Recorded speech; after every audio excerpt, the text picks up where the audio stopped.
In just a bit from now, the crucial cabinet meet will kick off in the national capital. Top ministers are also in a huddle ahead of that cabinet meet. Union Ministers Amit Shah, Piyush Goyal, Prahlad Joshi and Anurag Thakur have held a meeting. This after a similar meet was held with BJP chief JP Nadda. So there's definitely something cooking. There's something in the works. Exactly what that is, we'll perhaps know in a day or two. But we're also getting you the inside track here on India Today. There are 8 bills in the government's tentative list. The cabinet meet could be discussing bills besides these 8 bills that have already been planned for the special session. There's a lot of buzz that it could just be the women's reservation bill. We're already seeing a lot of politics on it, but you can never really say with the Modi government. Paulami Saha is joining us with more details on this. Paulami, good evening. First day of the special session of Parliament. Largely, we've seen speeches cutting across party lines of members of Parliament speaking of, their experiences in the old Parliament building. There's a lot of focus on the cabinet meet that will be happening in just about 30 minutes from now, because that's when the government gets down to business. Is it going to be the women's reservation bill that will be tabled day after, Paulami? Good evening, Akshita. Well, as far as what is it that the government has up its sleeve, it's still not known. It's still unclear.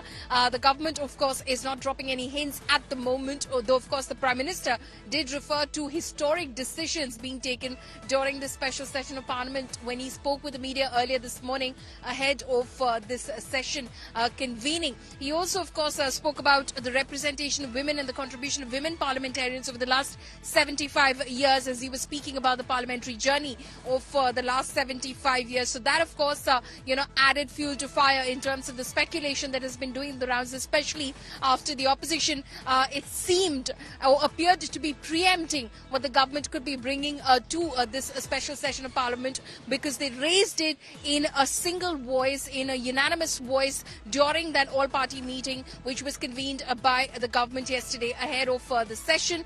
They supported, any introduction of a women's reservation bill in Parliament today when they spoke on the floor of both houses.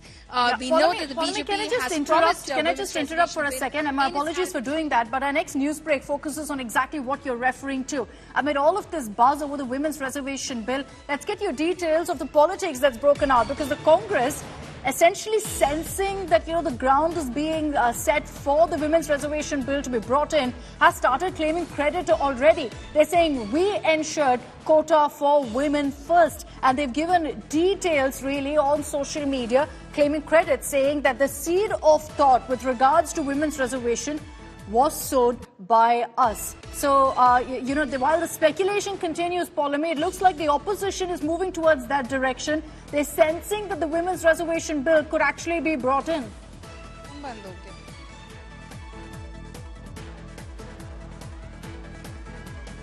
Apologies, we've lost that connection with Paulami, but the Congress now has put out details saying that we were the first ones to bring in women's reservation. We ensured a discussion on this, but remember that they've also faced quite a bit of flack, because there are several members from different parties who've opined that the Congress simply didn't do enough to ensure that they worked for women's reservation. Now, the Congress has said that women's reservation bill is a Congress brainchild, referring to what Rajiv Gandhi, Narasimha Rao and Dr. Manmohan Singh did for the same.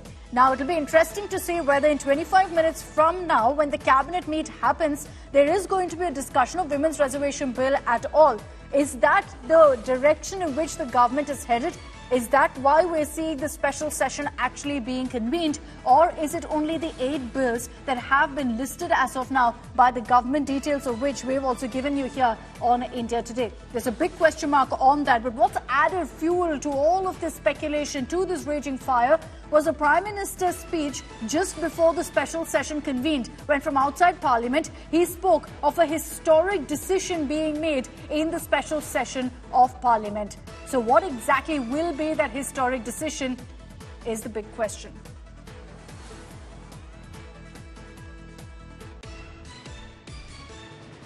All right, Paulami Saha is back with us. Paulami, we were just referring to the Congress's post on social media, where essentially they've claimed credit for women's reservation, saying we took the first steps for that.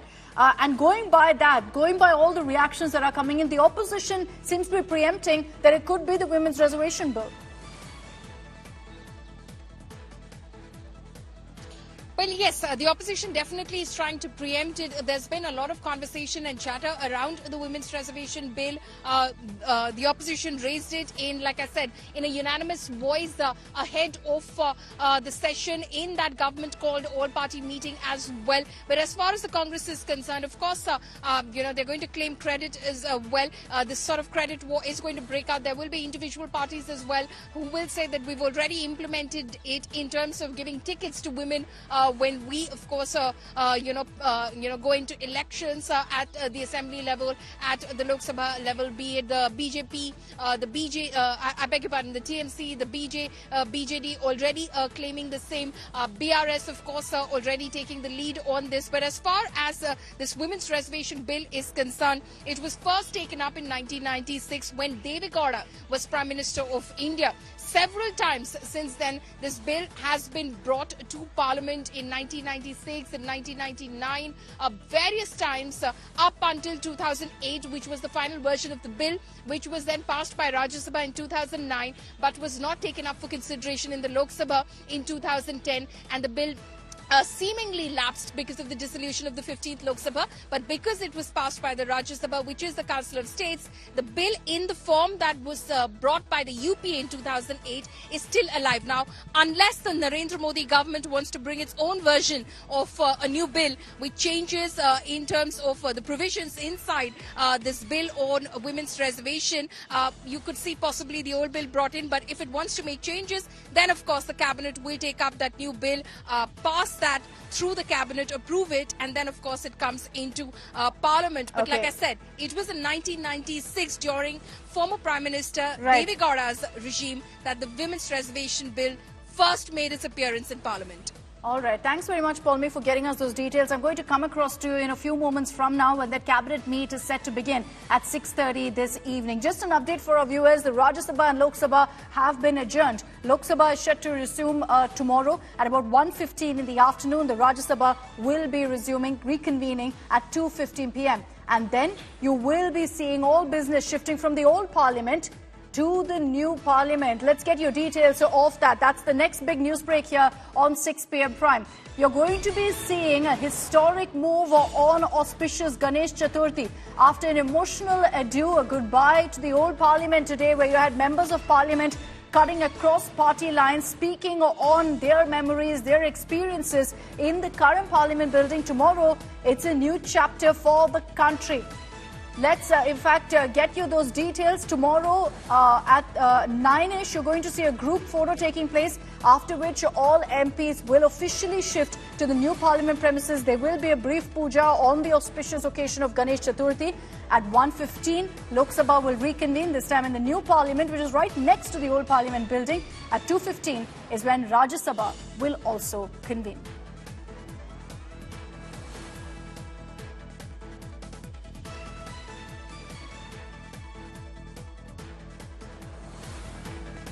The special session will in fact kick off from tomorrow in the new Parliament building. There's a lot of buzz about this building as well. Let's get you those details of why we are having a new Parliament building being constructed, because it was a topic of great discussion, of great debate about whether we really need a new Parliament building. And I know a lot of questions are also being asked of what happens to the old Parliament building, which the government has confirmed will be treated as a historical heritage site. Let's talk about why really the new Parliament is needed. The current building is almost 100 years old, because the construction was completed in just about 1927 or so. And since then, it's been used. Now, activities, number of people, all of that has increased manifold. So it's become a lot more difficult, really, with the current infrastructure to host events, or for that matter, to even accommodate the number of MPs currently present. There's no record, no document, be this, of the original design of the Parliament building. And why is that also crucial? Because any changes that are made, any developing of the current Parliament building, it's impossible to actually go ahead and register it. The new modifications have been done essentially in an ad hoc manner, because there was no original plan of the current Parliament building. Now, the current house is also showing signs of overutilization. There are a number of designers, architects who've said that, look, it's time to ensure that you either completely revamp the building or build a new one. Communication structures were completely obsolete. There was no sense of really technology being brought into the Parliament building, which is why there was a need for a new Parliament to ensure that, the process of functioning of the both houses can continue seamlessly and technology can be used to better it as well. So let's get your details of the new Parliament building. What does it look like on the inside? What makes it better than the current Parliament building? Come tomorrow, you'll get a glimpse of what the new Lok Sabha and new Rajya Sabha look like. But before that, here on India Today, we get you a tour of that building.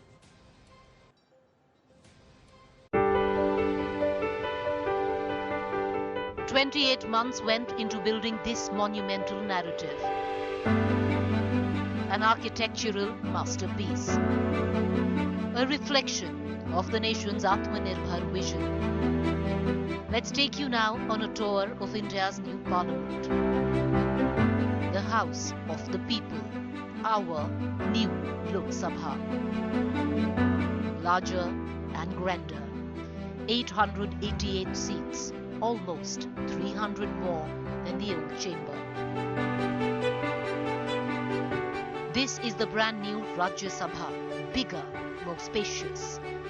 Designed to accommodate 384 members, around 100 more seats than the present upper house.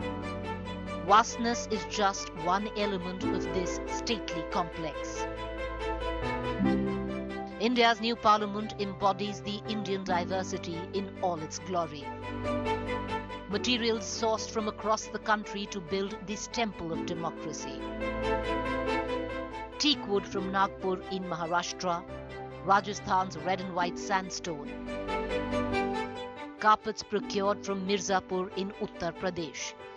The stone jali work bears the craftsmanship of Rajnagar in Rajasthan and Noida in Uttar Pradesh. Flooring of bamboo wood from the northeast, from Agartala in Tripura. Indore in Madhya Pradesh sent the Ashok Chakra. The Ashok emblem sourced from Chhatrapati Sambhajinagar in Maharashtra and Jaipur in Rajasthan.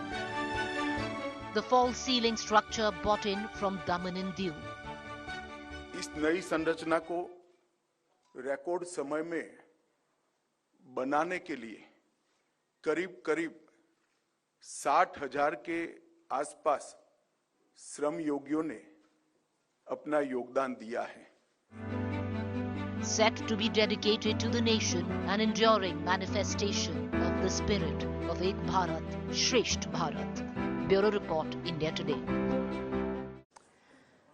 Now, months ago, when the new Parliament building was unveiled, when you had the inauguration by the Prime Minister in that grand puja, there was a lot of talk about a symbol of sovereignty and transfer of power in the times of the Chola Empire, which was revived. I'm referring to the Sengol. And here's a look at the journey of the Sengol. It's been much debated, but what exactly is the story behind this artifact?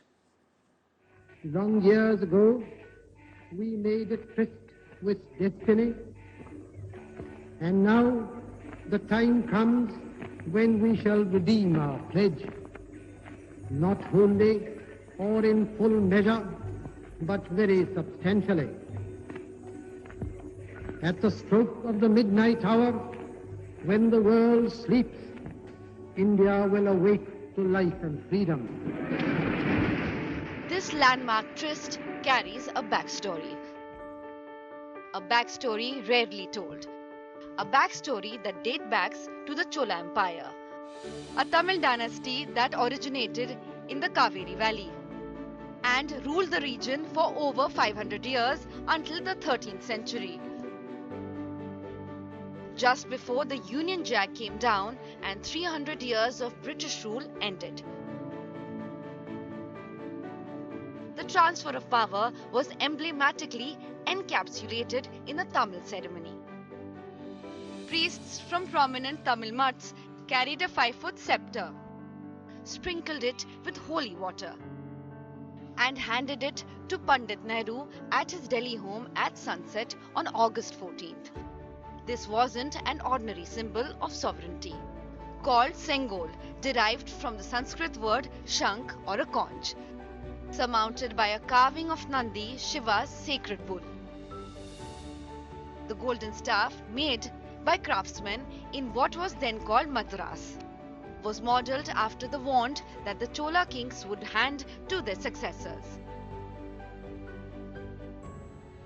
The choice wasn't random. It was the outcome of deep thoughts and research. Pandit Nehru turned to freedom fighter C. Rajagopalachari for suggestions regarding a symbol for the transfer of power from the British to the Indians. Rajagopalachari found the answer in history. He contacted a leading mutt down south to create the Sengol of the Chola tradition. Its seer then commissioned the job to the famous Vumidi Bangaru jewelers. The scepter was done by my great-grandfather and my grandfather. So, I mean, even just to make the replica itself is like such a proud moment for us. I could have imagined how it would have felt for them, because they actually symbolized the transfer of power, and it's a great honor for my family to have been able to make this and give it to our government at that day. The Sengol was rebuilt in 30 days. It was not lost. I think it went down memory lane. So we don't know where it was. Thanks to, I think, the media Ananda Vigadan, it was revived. It was known. And then one of our family clan took the effort of backtracking it and seeing it in Allahabad, sending people there and going through the whole process. Revived from the Chola region, handed to independent India's first Prime Minister. Mislabeled in a museum as Pandit Nehru's walking stick. The historic Sengol story has come a full circle in 2023. Bureau Report, India Today. So the government, much like many of the other initiatives in this case too, has highlighted Indian culture, Indian tradition, and the Sengol is one form of that. But besides that, you're going to be seeing a swanky, brand new parliament with a lot more space. We've created a virtual set here of what the Lok Sabha looks like. And this particular Lok Sabha, the new parliament building, is much bigger than the previous one. This one can seat 888 members, and that's in the Lok Sabha alone. In the Rajya Sabha, the numbers are about 384, much more than what the current parliament building can house. Now, that's why you will see that it's also built over a much larger space. It's built over an area of 64,500 square meters. Now, there are several highlights of the building, and as I mentioned, there's a focus on Indian culture, Indian tradition, the India story. The Lok Sabha chamber has reportedly been designed like the national bird of India, like the peacock. The shape of it resembles a peacock. What about the Rajya Sabha chamber? It resembles a lotus, the national flower of the country. So each of these details have been looked into very carefully. While the Lok Sabha will resemble a peacock, the Rajya Sabha resembles a lotus. I'm slipping into a very short break here on India Today. Away from all of the excitement of course, the members of parliament shifting into the new parliament tomorrow, we're also going to be talking about the special session and the business that will be discussed. In just a few moments from now, the cabinet meet is set to kick off, where there is going to be a discussion on the special session of parliament as well. Now, just before the cabinet meet, you had top Modi ministers coming together also for a huddle. There was a brief meeting with BJP President JP Nadda, after which Home Minister Amit Shah, along with other union ministers like Piyush Goyal, Prahlad Joshi and Anurag Thakur, held a meeting, essentially setting the stage for the cabinet huddle that will be starting in just about 4 minutes from now. There are 8 bills in the government's tentative list, and there could be an inclusion of a 9th bill perhaps, which the cabinet could discuss in this meeting. Paulami Saha is joining us with more details on this to get you the inside track of what the Modi government is exactly planning in the special session. As I mentioned earlier, the Prime Minister, in his speech earlier today, just before, in fact, the special session of Parliament, referred to a historic decision being made in this special session. Now, will we get clarity on exactly what that historic decision is after this cabinet meet? Now, the protocol process that's usually maintained is, in fact, that there will be a discussion in the cabinet meet, after which you could see a bill being introduced the day after tomorrow. Tomorrow is a day when all formalities with regards to the new parliament building will take place. So no business really expected tomorrow, but Wednesday is the day to watch out for. Paulami Saha is joining us with more on this. Paulami, is it a given that this particular cabinet meet is going to be discussing bills that is going to be brought in the special session? Well, at the moment, Akshita, it's not very clear. As you know, the government has been extremely tight-lipped about its agenda. It has only the agenda that it shared, in fact, with members of parliament ahead of this special session commencing, suggested that it was a tentative list of business, that it was not an exhaustive list of business that they shared with the members of parliament, which in fact then gave rise to speculation that the government has something else up its sleeve that it's only going to reveal during the special session of parliament. And now with the cabinet convening in a short while from now, it's only added to that speculation that possibly there could be a bill which the cabinet could approve during this meeting and then bring it to parliament later this week. And we're looking at, of course, a lot of possibilities at the moment as to what that could be. We're discussing, of course, we've discussed at length the possibility of the women's reservation bill, because obviously there's been a lot of buzz. Paulami, just stay with me. I'm also getting in more news coming in right now. Tomorrow, when the new parliament will be unveiled, when you're going to see business happening there, we're getting you details of gifts that will be given to members of parliament in the Naya Sansad. Copies of the constitution, commemorative coins will be handed over to members of parliament as they make their way into the new parliament for the very first time. Pictures on the right of your screens there shows all the preps that are underway, and also a copy of, in fact, the gift that you're going to be seeing handed over to members of parliament tomorrow. There is going to be a grand event that takes place, including a group photo, after which there will be some sort of a prayer, puja, that will be held on the occasion of Ganesh Chaturthi, and then all of the members of parliament will officially shift base from the current parliament building to the new one. They're right next to each other, so they'll shift over. Lok Sabha proceedings will begin at about 1:15 in the afternoon, the Rajya Sabha at 2:15 in the afternoon. In those bags are the gifts that members of parliament will receive. Interesting to see all the preps that are underway, Paulami. Tomorrow is when, of course, the new parliament will be officially used for the first time for business, and members of parliament will be flocking together. There's going to be gifts handed over, we're hearing. That's right. There are hectic preparations that are underway inside Parliament at the moment as we speak. In fact, even the podium, which is being built, various layers of it, like a step podium of sorts for that photo session. That is to take place early in the morning as well. Today, of course, the Lok Sabha Speaker announced that it will commence at 9:30 a.m. We were given to a sense that between 10 to 10:45 a.m. is when that photo session will take place of all the Lok Sabha MPs and the Rajya Sabha MPs. And then, of course, a small function in the central hall of Parliament, the old building. That is, this function will take place inside Parliament at about 11 a.m. And at about 11:30, members of Parliament have been given a sense by the government that, they'll assemble and move towards the new Parliament building. And we are expecting that there will be, in fact, some more rituals that will be performed before, of course, like you said, the special session of Parliament continues in the new Parliament building, the Lok Sabha convening at 1:15 p.m. in the afternoon, the Rajya Sabha at 2:15 p.m.